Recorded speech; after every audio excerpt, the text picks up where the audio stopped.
Hey guys, I'm Prodigy from Airsoft Hero and Airsoft Team Kilo 23. Today we'll be going over a gun from one of my favorite airsoft companies, ICS. This is the review of the ICS Sig 551. Now just as you pick this up out of the box, you can tell it's a really well-built gun.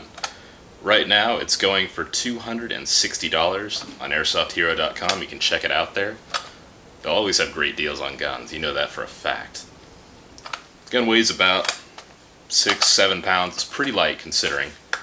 It's got a full aluminum body, so that kind of makes the gun a little lighter. The rifle body itself actually has a matte gray finish, and the rest of it has a matte black, as you can see. The handguard is pretty nicely textured.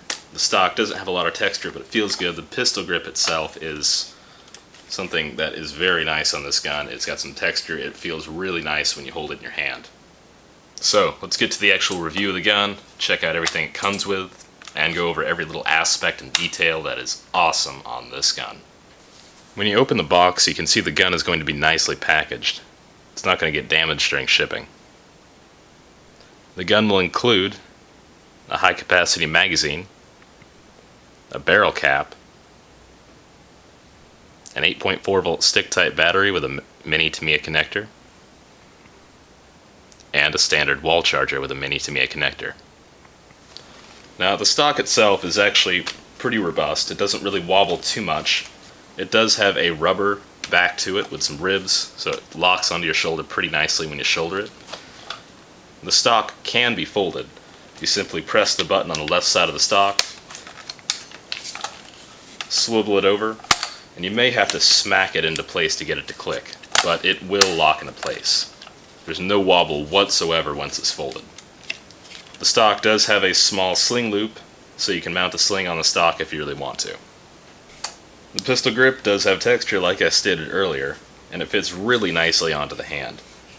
The trigger guard can swivel left or right, so if you have gloves on or you just have really fat fingers, you can move it around and you can position it the way you want it. The selector switch is actually really stiff. Clicks very nicely into place, so you know exactly when you're on safe, semi, or full auto. Right now the gun is in safe.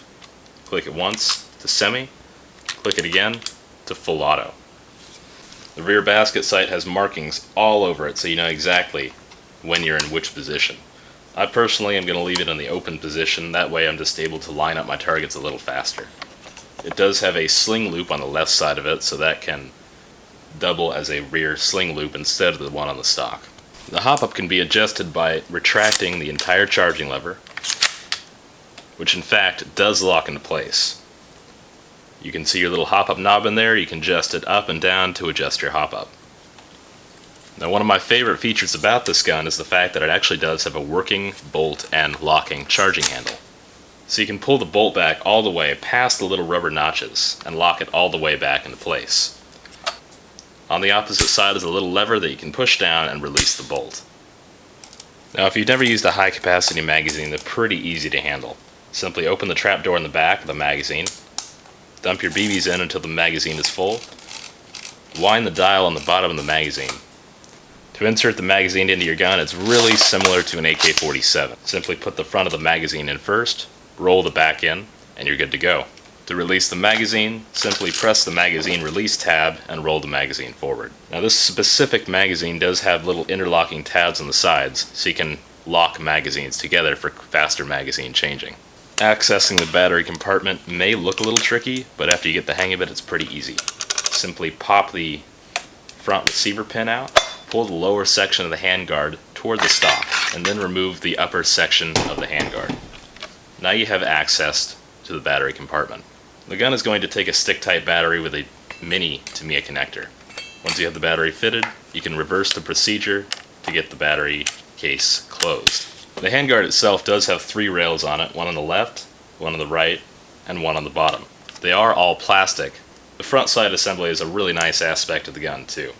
It does have a flip down, flip up little sight for close range and long range shooting with a little white dot. On the left side of the front sight is another sling loop, so you can hook your sling right there. Now, ICS used to make all metal flashlighters with just small painted orange tips on them. Now they've started doing their orange plastic flashlighters. These still work all the same, they look okay, but they're plastic and they're orange. They're not the greatest thing in the world, but they get the job done. Now guys, best to leave these on there for law enforcement purposes.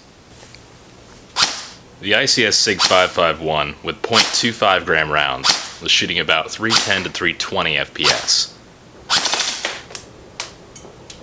The rate of fire on the stock battery was about 11 to 13 rounds per second.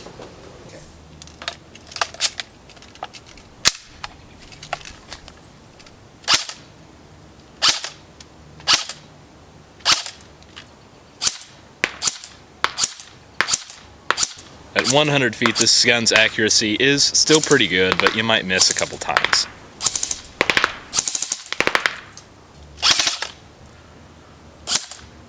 Finally, at 150 feet, the gun's accuracy really starts to die down. So I'd say the optimal accuracy for this gun is about 100 to 120 feet. Remember, this is with .25 gram rounds. Overall, out of the box, it's a pretty nice gun. Just overall, decent rate of fire, good FPS, decent accuracy. Couldn't really ask for a lot more from an airsoft gun like this. That's why ICS is one of my favorite companies. Now, the ICS Sig 551 is just one of those guns that comes with everything you need to get started. High capacity magazine, a battery, and a wall charger. Thanks for watching, guys. I'm Prodigy from Airsoft Hero and Airsoft Team Kilo 23, signing off.